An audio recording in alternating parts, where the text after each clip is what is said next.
chapter 8, beginning from verse number 1 to verse number 3. Alright, nandiyan na po kayo mga kapatid. Let's talk about, this is the continuation of our series of preaching about giving. Amen. Giving. 2 Corinthians 8, verse number 1. Moreover, brethren, we do you to wit of the grace of God bestowed on the churches of Macedonia, how that in a great trial of affliction, the abundance of their joy and their deep poverty abounded unto the riches of their liberality. For to their power I bear record, yea, and beyond their power they were willing of themselves. Let's go on to verse number 4, praying us with much entreaty that we would receive the gift and take upon us the fellowship of the ministering to the saints. Right, tayo manalangin. Panginoon, salamat po. Thank you po sa pagdala niyo po sa inyo pong mga anak ngayong pong hapon. Ganon din po sa amin pong mga bisita. Panginoon, alam po namin na hindi po madaling makinig, hindi madaling nakaupo, at maaring yung pong mga ibang nakaupo ay physically, meron po silang karamdaman, Panginoon.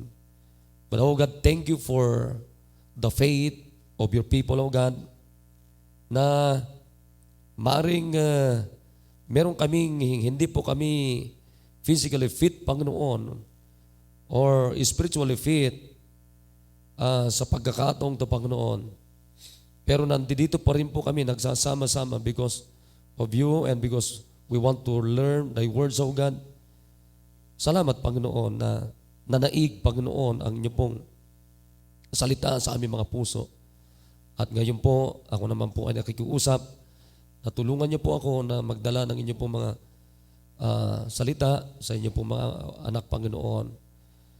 We pray, O God, that your words will remain sweet to us, O God, at tuluyan po naming namnamin at tanggapin, Panginoon.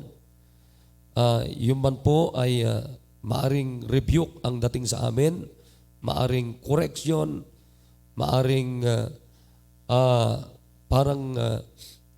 we are not comfortable comfortable, O God, but make us comfortable, O God. Holy Spirit of God, talk to us.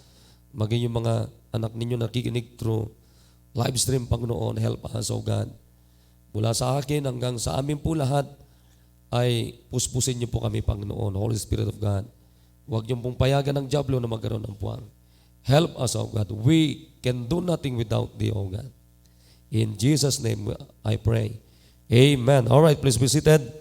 I hope, mga kapatid, ay ready tayo, umupo na maayos, walang matulog, walang magkukwentuhan, at siguraduhin natin, mga kapatid, na tayo'y mataniman ng salita ng Diyos. Amen? Alright, so muli, ang ating pag-uusapan, sapagkat this is a series of lesson about giving. Ang sabi ko sa inyo nung una, babalikan po natin sandali yung pong ating pinag-uusapan, bakit po tayo ay nagbibigay. Saan po tayo nagbibigay? Sa Panginoon. Amen? Sa Panginoon. Sapagkat pare-parehas naman po tayo, mula sa akin hanggang sa inyo, lahat naman po tayo nagbibigay. Nakikinig po? Alright, so wala na pong aalis-alis. Wala na pong aalis-alis. Number one, kung inyo pong maalala, kung kayo po naglilista, at kung hindi man, ay dapat kayo matutong maglista. Amen? Sabi nga natin ay walang tatalino sa dulo ng ating ballpen. Amen? Right. Bakit tayo magbibigay sa Panginoon? Sapagkat mahal natin ang Diyos. Amen? Pangalawa, nagbibigay ito ng ating kagalakan. Alam nyo, the more you give, the more you have joy. Amen? The more you have joy. And then pangatlo, upang yung trabaho ng Diyos ay merong matapos. Amen? And then pang-apat, ang pagbibigay natin, mga kapatid, ay nagbibigay din ito ng reward mula sa Diyos sa atin. Alright? Nakikinig kayo? Ayan. Then, bakit tayo magbibigay? Dahil ang Diyos ay may reward sa atin, sa mga matatapat na nagbibigay, 100% may rewards yan. At pag tayo nagbibigay, ito'y ebidensya ng ating pagmamahal. Amen. Sapagkat anumang pagmamahal na sinasabi natin, dapat may sapat na ebidensya. Amen. Anumang pagmamahal yan, pero pag walang proof yan, fake yan. Hindi tunay yan. And then, number 5 or number 6, mga kapatid, ay bakit tayo nagbibigay? Upang sundin natin yung example ng Diyos ayon sa kanyang halimbawa sa pagbibigay. Now, tinan nyo, paano po nagbigay o paano nagbibigay ang Diyos? Sabi ni Biblia, hindi nagbabago ang pagbibigay ng Diyos. Nakikinig tayo? Hindi nagbabago at magbabago kailanman. Tinan nyo po, pagka ang Diyos nagbigay, the best palagi. Meaning, mga kapatid, hindi po nagbibigay ang Diyos ng tira-tira. Come on, amen. Now, tinan niyo po na maigi. When God gave to us, He gave His only begotten Son. Alright? Nakikinig po tayo? He gave His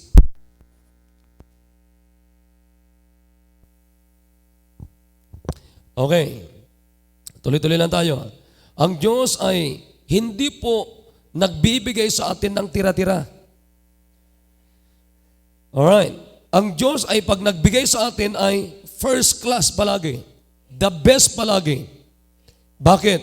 Sapagkat ang pag-ibig ng Diyos sa atin ay the best.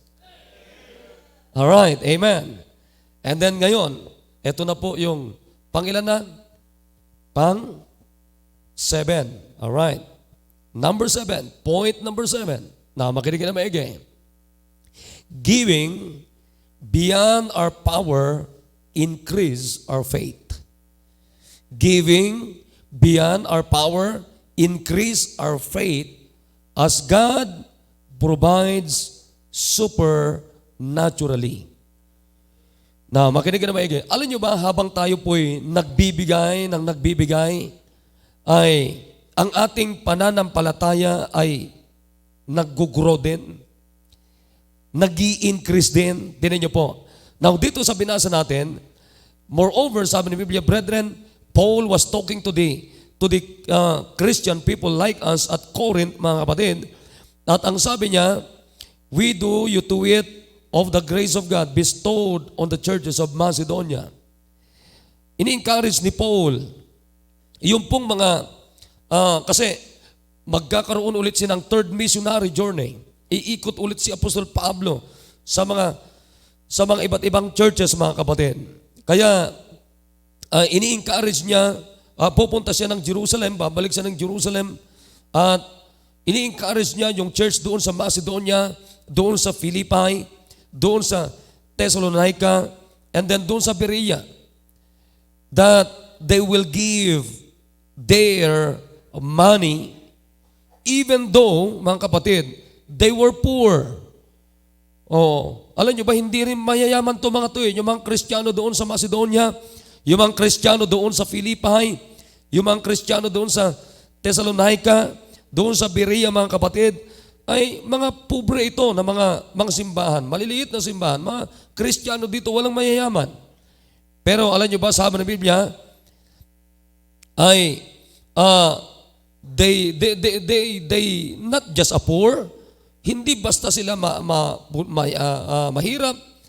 Kaya nga sabi ng Bible dito, sabi niya, for in verse number 2, how that in a great trial of affliction, the abundance of their joy and their deep poverty. Alam nyo, napansin nyo kung gaano kahirap meron sila. Hindi lang poverty, meron ang kanilang kalagayan, kundi deep poverty. Come on, amen. Deep poverty. Merong malalim na kahirapan. Pero sabi ng Biblia, their deep poverty abounded unto the riches of their liberality. Alam nyo, yung kanilang pag-ibig sa Panginoon, yung kanilang faith, mga kapatid, na lumalago, ay na-overpower ng kanilang deep poverty. Wow! What a faith! Amen!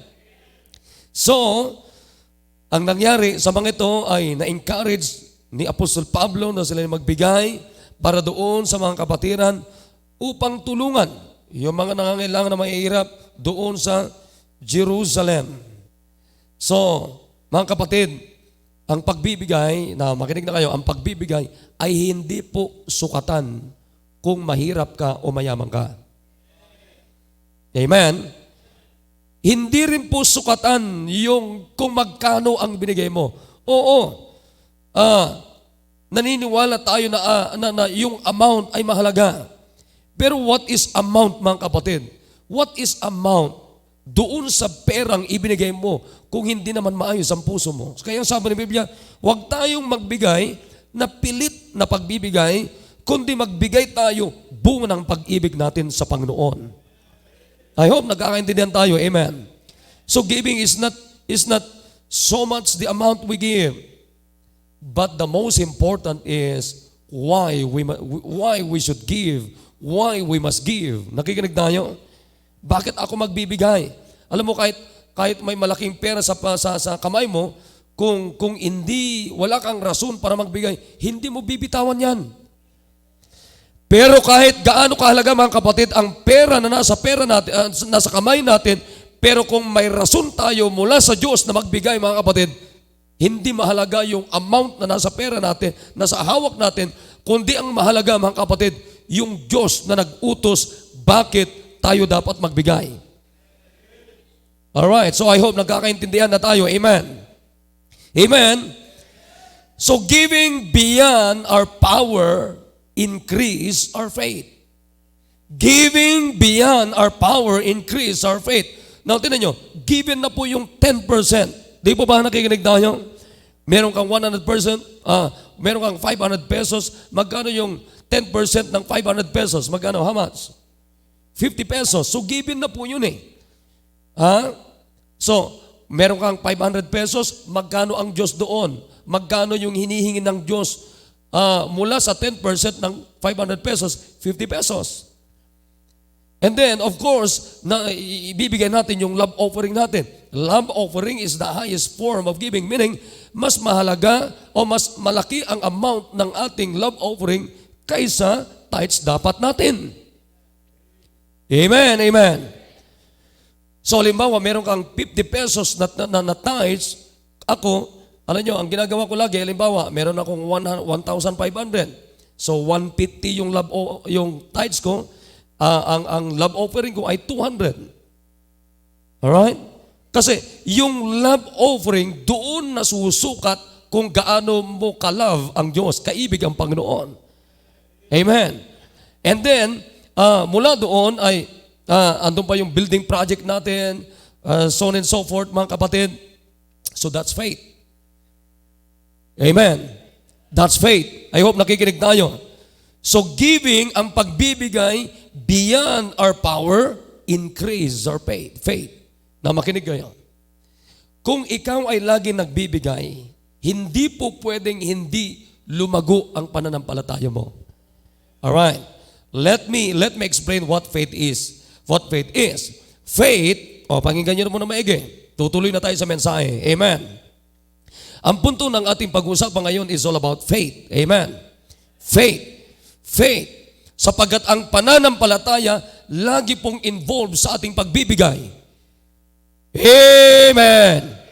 No giving, no faith. No faith, no giving. Because faith means to trust, to persuade, to draw towards anything, to conciliate, to believe, to obey. That's faith. Naalala niyo pinag-usapan natin kanina sa Sunday School, mga kapatid? Why? Bakit po, mga kapatid? Saan po kilala si Abraham? Nakilala si Abraham dahilan sa kanyang pananampalataya. At ang pananampalataya ni Abraham, mga kapatid, ay doon po nakasalalay yung kanyang pagsunod. Kaya nga ang ating pagsunod mula sa salita ng Diyos ay nakasalalay sa ating pananampalataya kung anong klaseng pananampalataya meron tayo. Because faith is to trust His Word. Faith is to persuade, to draw towards anything, to conciliate, to believe, to obey. Amen. Amen. And then sabi ng Biblia mga kapatid, faith is mamaya sasabihin ko yung verse na napakaganda. Faith is an affectionate practical confidence in the testimony of God. Naulitin ko po. Faith is an affectionate practical confidence in the testimony of God. Amen. That's faith. Pag sinabi natin pananampalataya, ay ayon doon sa patutuo ng Diyos. Amen.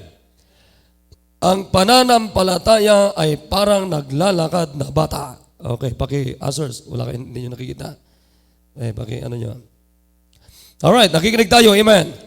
Faith is an affectionate, practical confidence. Yung tiwala natin ay mula doon sa patutuo ng Diyos. Amen. Amen. And then faith is a firm, cordial belief in the veracity of God, in all the declarations of His Word, or a full affectionate confidence in the certainty of those things which God has declared, and because He has declared them. Meaning, mga kapatid, anuman ang diniklara ng Diyos mula sa Kanyang salita, that's faith. Kinakailangan mga kapatid, trust and obey. Alright, nakikinig tayo? Anumang diniklara ng Diyos mula sa Kanyang banal na salita, ang part natin is to trust and obey. Alright, ulitin ko po mga kapatid. Anumang diniklara ng Diyos mula sa Kanyang firm, kailanman hindi magbabago, permis ito mga kapatid, na Word of God, ay ang dapat natin, ang response natin is to trust and obey. Please, avoid this. Iwasan niyo ito sa inyong sarili na mula doon sa diniklara ng Diyos sa ating mga kapatid, ang gagawin natin with this trust, mawawalan tayo ng tiwala, and then we disobey. I-avoid natin yan. Our job is not to question God, but our job, our response to the Word of God is not to question and distrust the Word of God, but to believe and to obey. Wala tayong karapatan mga kapatid to question His Word. Lahat tayo mga kapatid, wala tayong karapatan na i-question, bakit ganito ang Diyos? Unfair ang Diyos. Hindi tama ito. No! Kapatid, sabi ka ni Pastor Hill mga kapatid, we do not have the right to debate the book which is already settled in heaven.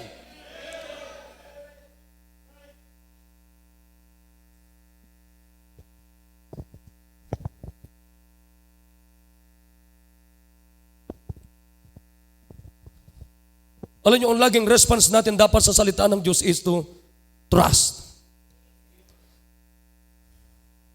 Ang laging response natin dapat sa salita ng Diyos ay obey. Come on, amen! That's why we have a song from our hymnal song, Trust and Obey. Trust and obey. Amen. So faith is the promises of God or His truth and faithfulness. That's faith. Come on, say amen. Ulitin ko mga kapatid. Faith is the promises of God or His truth and faithfulness. That's faith. So pag sinabi nating pananampalataya ay mga pangako ng Diyos at katotohanan at ayon doon sa katapatan ng Diyos. Now, pakinggan nyo na maigi. Oh, I like this. 1 Corinthians 2:5, sabi ng Biblia, that your faith should not stand in the wisdom of men, but in the power of God. Amen. That your faith should not stand in the wisdom of men, but in the power of God. Ang pananampalataya, mga kapatid, na totoo ay hindi nakatayo sa karunungan ng mga tao, mga kapatid, ng wisdom ng tao, but in the power of God. Where is the power of God? His Word.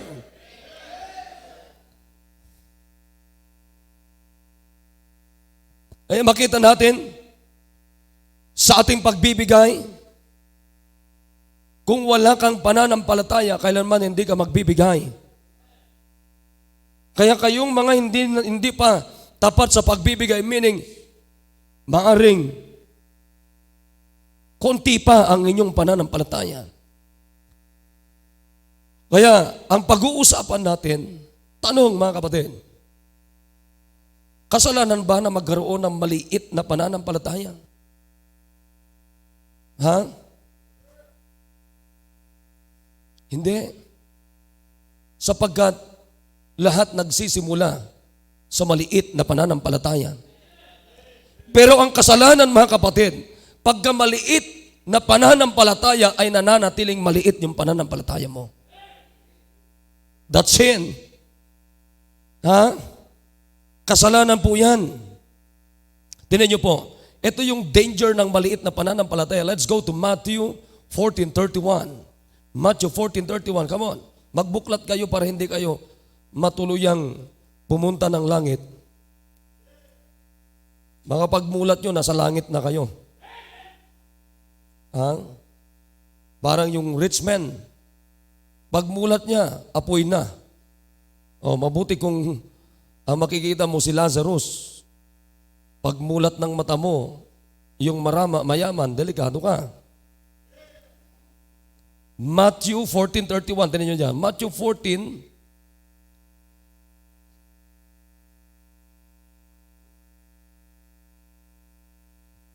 nakita nyo po mga kapatid? Sabi ng Biblia, and immediately Jesus stretched forth his hand and caught him and said unto him. Ano sabi niya doon? O thou of little faith, wherefore didst thou doubt? Na makinig kayo. Ang maliit na pananampalataya ay laging merong pagdududa. Kaya huwag tayong mananatili sa maliit na pananampalataya. Amen. Ha? Huwag tayong mananatili doon.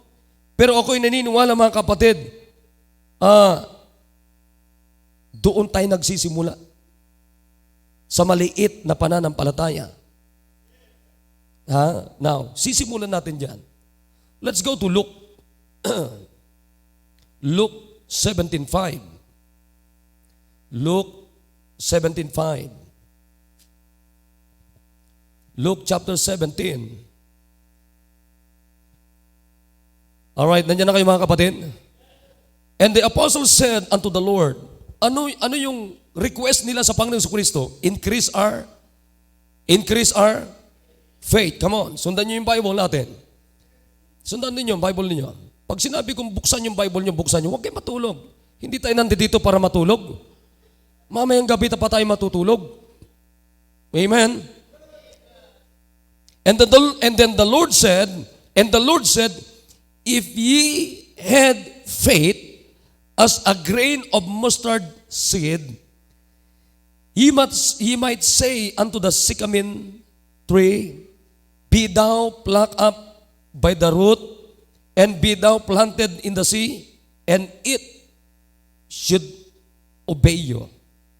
Now the disciples' request was genuine. Anong request nila?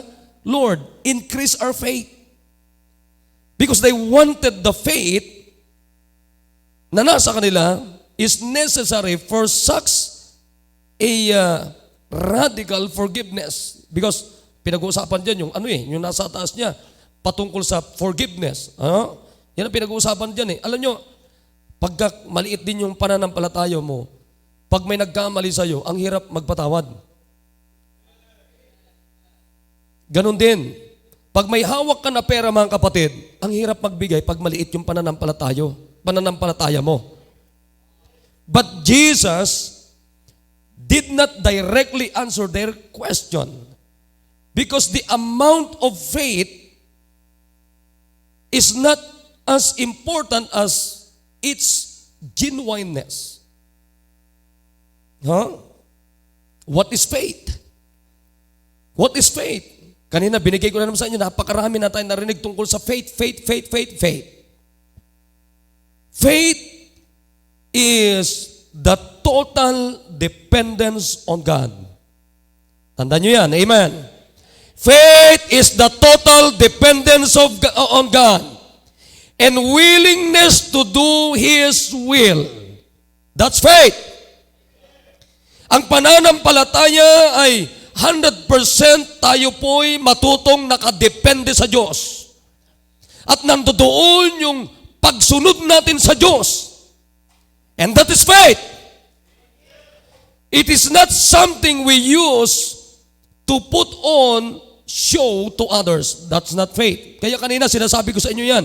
Nandito ako sa inyong harapan, mga kapatid. Nandito tayo lahat is not for show. Hindi po sirkusan ang simbahan na ito. Amen. Hindi po, walang sirkusan dito. Hindi po, wala pong entertainment dito. It's all about God. It's all, the issue in this church, mga kapatid, is all about God. It's all about His Word. Nandito tayo, mga kapatid, upang tayo mag-worship sa Panginoon. Every time we come to worship God, ay hindi natin pwedeng alisin ang salita ng Diyos.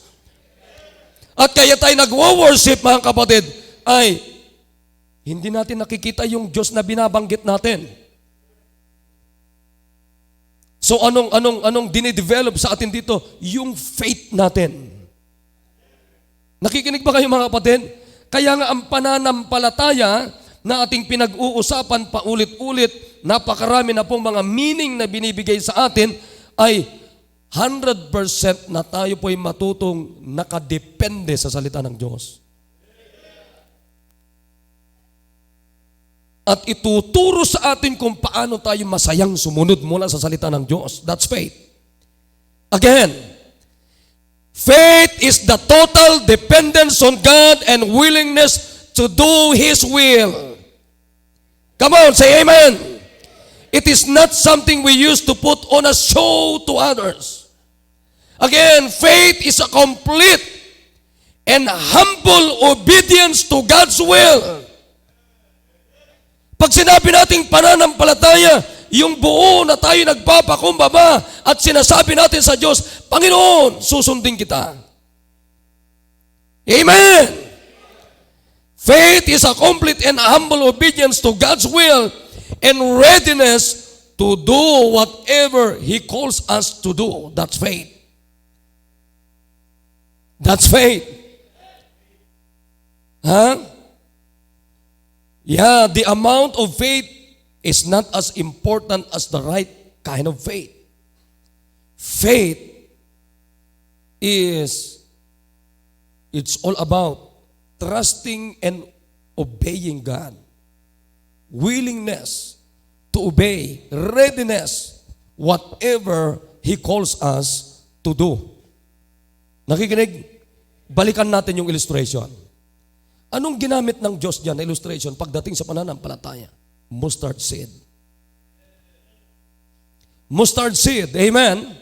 Nabalikan natin sandali. Let's go back to Matthew 17. Matthew 17. Matthew chapter number 17, verse number 20. Tingnan natin. Sabi ng Bible dyan, verse number 20. And Jesus said unto them, because of your unbelief, for verily I say unto you, if ye have faith as a grain of mustard seed, ye shall say unto this mountain, remove hence to yonder place, and it shall remove, and nothing shall be impossible unto you. Nakuha niyo po, mga kapatid? Meron bang imposible sa pananampalataya? Wala.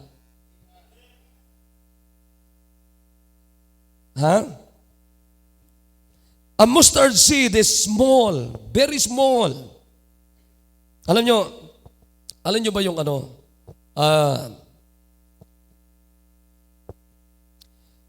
yung sikamin tree. Yung sikamin tree is a fig tree. Ginamit dito yung mustard at saka sikamin tree. Ito po ay ang tawag dyan ay tree, kahoy. Kahoy. Kasi ito nag-i-spread ito yung sikamin tree. At ginagamit ito mga kapatid, pag lumaki ito ay talagang malaki. Tapos yung kahoy niya, very durable ito, napakatibay ito. Tapos ginagamit ito usually ng mga karpintero. At yung fuel niya ginagamit yung basta very useful ito. At pagka lumaki ito ay ang laki nito mga kapatid. Itong mustard seed. Itong tinatawag na Palestinian mustard trees pala. Yung mustard na pinag-uusapan natin, na ginawang illustration dito, maging itong sikamin tree. Maliit lang din ito pero gumagapang ito mga kapatid. Pero pag lumaki ito, tulad din ng mustard seed ay napakalaki. Katulad ng mustard seed, pag lumaki ito, umaabot siya ng 10 feet. Mga ganyan siguro. Yan, mga 10 feet. Pero nagsimula lang yan sa maliit na butil. Again, babasahin ko sa inyo ito. A mustard seed is small, but it is alive. Nakuha niyo mga kapatid? Kahit na sinasabi niyo, oy, maliit lang yung pananampalataya ko, pastor. Ang mahalaga, buhay yung pananampalataya mong maliit. Katulad ng mustard seed, maliit pero buhay and growing. Nakikinig mga kapatid? Nakikinig tayo. Maliit pero dapat buhay.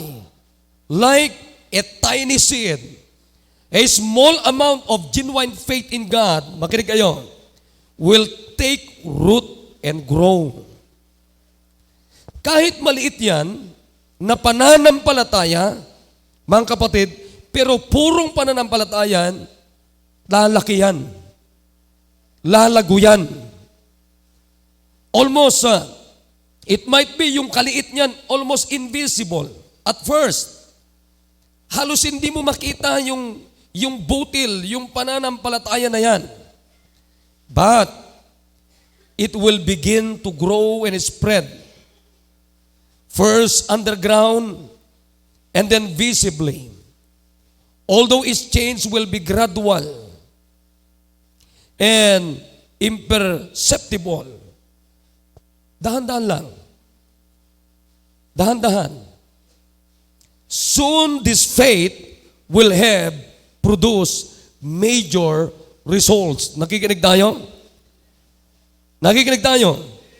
That will uproot and destroy competing loyalties. We don't need more faith. A tiny seed is enough. It is alive and growing. Amen. Tingnan natin, puntan natin ito. Maganda to Let's go to Matthew 13. Matthew, balik na naman tayo doon. Matthew 13, verse 31. Matthew 13, verse 31. Alright, nandiyan na kayo. Another parable, but put he forth unto them, saying, the kingdom of heaven is like to a grain of mustard seed, which a man took and sowed in his field, which indeed is the least of all seeds. Nakita niyo kung paano pinahayag ng Biblia kung anong klaseng buto ito. Nakikinig tayo yung mustard seed. Mustard seed, nakikinig ba mga kapatid? Sabi ng Biblia dito, which indeed is the least of all seeds. Napakaliit lang ito. But, when it is grown. Subalit nung lumaki ito, it is the greatest among the herbs and becometh a tree, so that the birds of the air come and lodge in the branches thereof. Wow, amen. Makita nyo ganong katindi yung mustard seed. The mustard seed was the smallest seed a farmer used. Jesus used this parable to show that the kingdom has small beginning but will grow and produce great results. Amen. Now, ganun din ang pagbibigay. Maring noong una, ang naibibigay mo lang yung tithes mo at maliit lamang na tithes. Pero isang araw, nagbibigay ka na ng love offering. Isang araw, nagbibigay ka na, mga kapatid, ng tinatawag na building project. Nagko-commit ka na. Bakit? Because your faith is increasing. Because your faith is growing. But, kung hindi pa tayo marunong magbigay, mga kapatid, hanggang ngayon, pero ang tagal-tagal na natin, ibig sabihin, yung pananampalataya mo ay maliit pa lamang. Amen! Maliit pa lamang yung pananampalataya mo. Hindi ko sinasabing walang kwenta yung maliit na yan. Ang sinasabi ko, dapat yung maliit na pananampalataya na yan, kapatid, ay kinakailangan lumago katulad ng mustard seed hanggang sa makita mo mula sa maliit na buto hanggang sa naging 10 feet, kapatid. Amen! Naalala niyo itong simbahan natin? Saan nagsimula ang ating simbahan? Nagsimula dyan sa PMA. From Charlie Company. Nagsimula dyan hanggang sa lumipat sa school. Hanggang sa lumipat dyan sa may taas natin. Hanggang sa lumipat na tayo dito, kapatid. Sino mag-aakala na magkakaroon tayo ng building sa lugar na ito? Sino mag-aakala na dadami tayo dito, mga kapatid? Walang mag-aakala. Maging ako, maging yung mga naunang members dito. Ngayon, eto na tayo. At dumaan ang pandemic, tuloy-tuloy pa rin tayo. It's because of those faith. Nagsimulang pananampalataya, maliit na pananampalataya. But by the grace of God, hanggang ngayon, itong pananampalatayang ito na ating simbahan, kapatid, ay hindi dapat manatiling ganyan, kundi patuloy na lumalago at lumalago at lumalago hanggang sa pagbabalik ng Panginoon Kristo. Kaya ang bawat isa sa atin ay dapat lumago yung maliit na pananampalataya natin.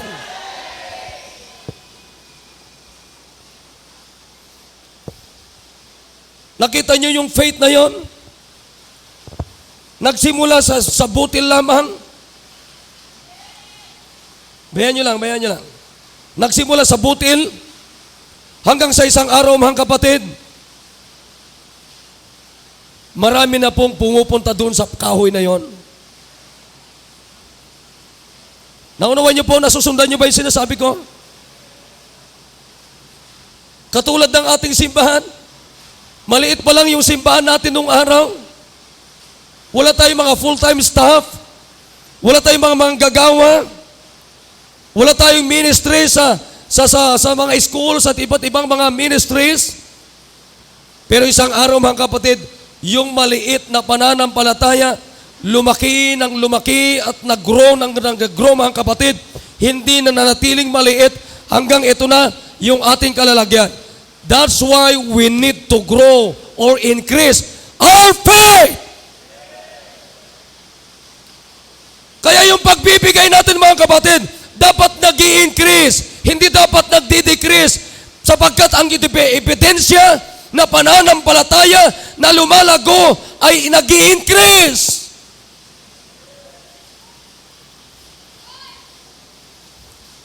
Mark 14:31-32, the same parable. Jesus used this parable to explain. Katulad niyan, Christianity had very small beginnings, but it would grow into a worldwide community of believers. Saan nagsimula ang Christianity? Nagsimula doon sa Jerusalem sa Panginoong Kristo.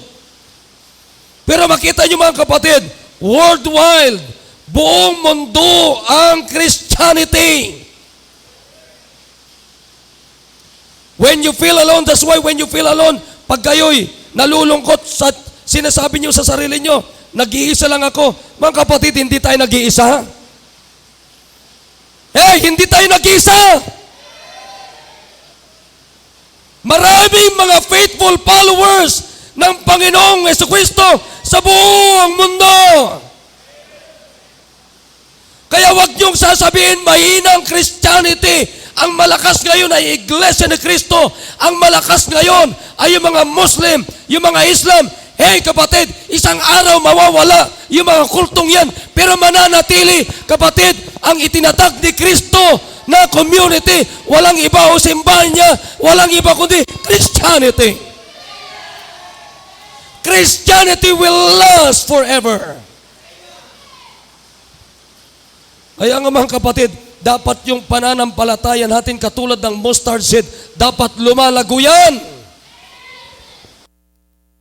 Din yung pagbibigay natin mga kapatid, ang pagbibigay ay hindi dapat nananatili sa ganito lamang, kundi dapat mula sa maliit na pagbibigay hanggang sa palaki ng palaki ng palaki ng palaki, sapagkat ang malaking pagbibigay na nagsimula sa maliit, ebidensya na yung ating pananampalataya mga kapatid ay lumalago rin sa Panginoon.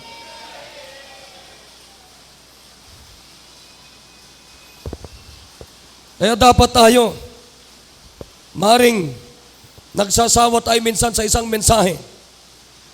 Pero hindi dapat tayo nagsasawa sapagkat bawat mensahe ng Panginoon sa atin ay dumudugtong at nagdadagdag dapat sa ating mga pananampalataya. Amen! Amen! Kaya sabi ko sa inyo, giving beyond our power, increase our faith. As God provides supernaturally. By the way, mga kapatid, sinong nagpo-provide sa ating pangangailangan? Diyos. Ha? Kahit anong gawin mo, kapatid, kung hindi makikialam ang Diyos, wala rin naman tayo. Naunawan niyo ba mga kapatid? Kaya dapat ang issue sa ating buhay is all about faith. It's all about faith. Naunawan niyo yung sinasabi ko sa inyo? Faith is a complete and humble obedience to God's will.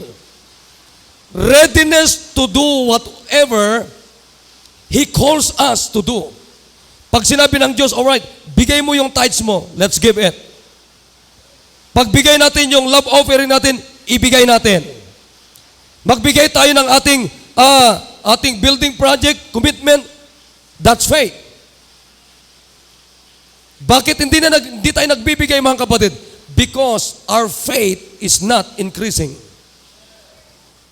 Ang sabi ko sa inyo kanina, napakadelikado ang pananampalataya na maliit at nananatiling maliit, hindi growing.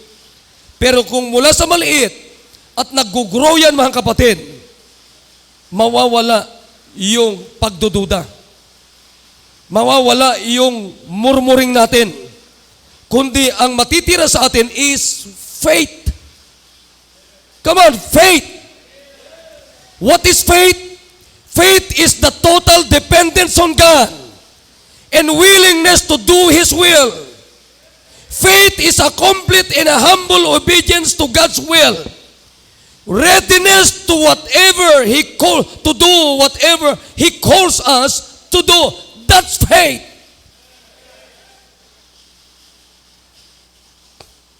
Makinig kayo. Lahat na nangyayari sa ating simbahan, mga kapatid, it's all about faith. Ha? It's all about faith. Alam nyo ba na bawat poste niyan ay bunga ng pananampalataya niyan?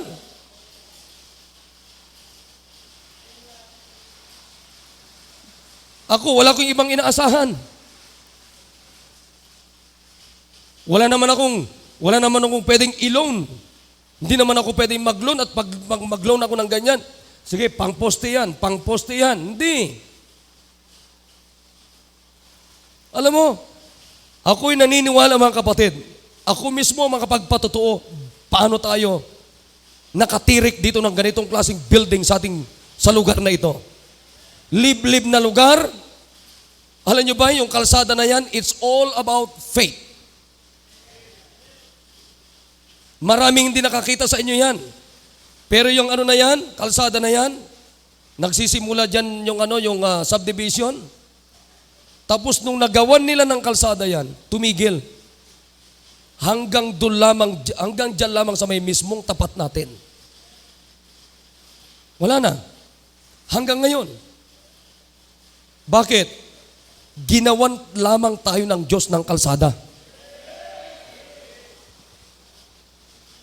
Kaya sinasabi nila na, Pastor, pwede bang magbigay man lang kayo ng ganitong halaga? Okay lang yun. Naunawan niyo mga kapatid? Sige nga, ikaw magpagawa ng kalsada dyan. Pero alam niyo ba? Ito paniniwala ko. Ginawan tayo ng kalsada at sila'y ginamit ng Diyos. And that is faith. Nagsimula tayong maghukay ng mga poste dito. Alam niyo ba na wala tayong halos ipon na pera? Alala ko, binakbak natin yung building natin sa taas. Sabi ko, nagbakbak kami ng, ewan ko, linggo ng gabi or lunes ng umaga. Hindi ko na matandaan. Sabi ko, kinakailangan, Huwebes, nakatayo na yung natin, yung pagtitipunan natin. Bakbak kami dyan. Lunes siguro yon, Lunes. Then Huwebes. Bago mag-Huwebes, meron ng yero dito nung araw. Ha? Hanggang sa tuloy-tuloy.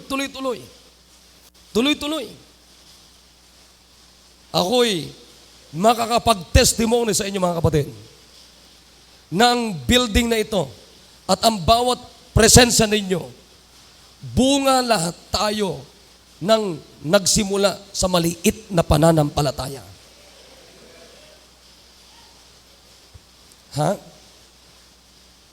Kaya mga kapatid, hindi ko dinidiscourage ang may maliit na pananampalataya.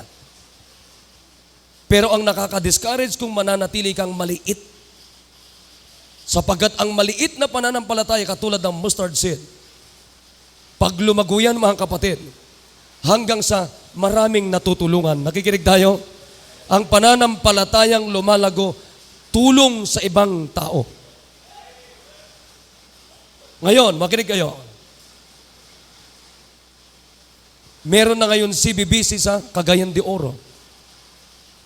Meron na ngayon CBBC sa Ilocos. At meron ngayon CBBC dyan sa Rosario. At isang araw, marami mga Bible student, isang araw magmi-mission yan. Saan nagsimula? Maliit na pananampalataya.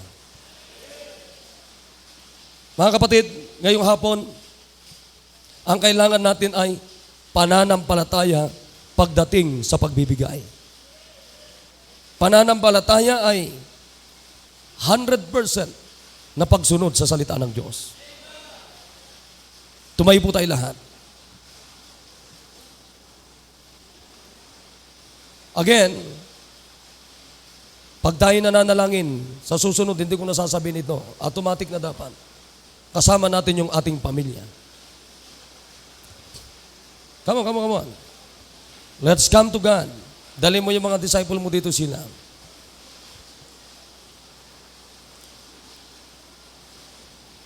Lagi tayong mananalangin sa Panginoon. Kasama ang ating pamilya. And let's always come to God by faith. By faith.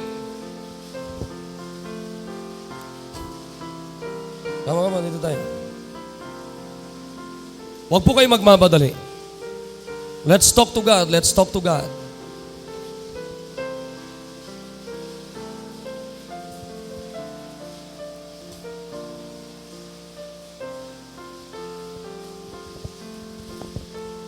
Let's take our time. Come on. Let's come to God by faith.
Dakilang Diyos na mapagpalat makapangyarihan po sa lahat.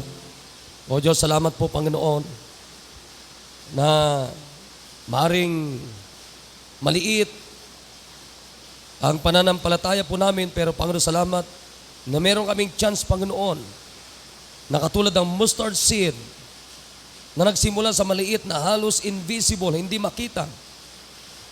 But oh God, thank you for your power, oh God, na pwedeng lumaki, lumago ang aming mga pananampalataya hanggang sa ang aming pananampalataya katulad ni Abraham ay maging tulong para sa iba, maging kanlungan ng iba, Panginoon. Thank you po, Panginoong Diyos. Pinupuri kayo namin, pinapasalamatan. Palaguin niyo po ang pananampalataya ng bawat isa. Nang ang bawat isa ay matuto silang magbigay ng kanilang tithes and offerings, Panginoon, commitment para sa gawain ninyo, Panginoon. Salamat po, O Diyos. Pinupuri kayo namin, pinapasalamatan. Sa pangalan ni Jesus. Amen. I hope may natutunan tayo. Amen.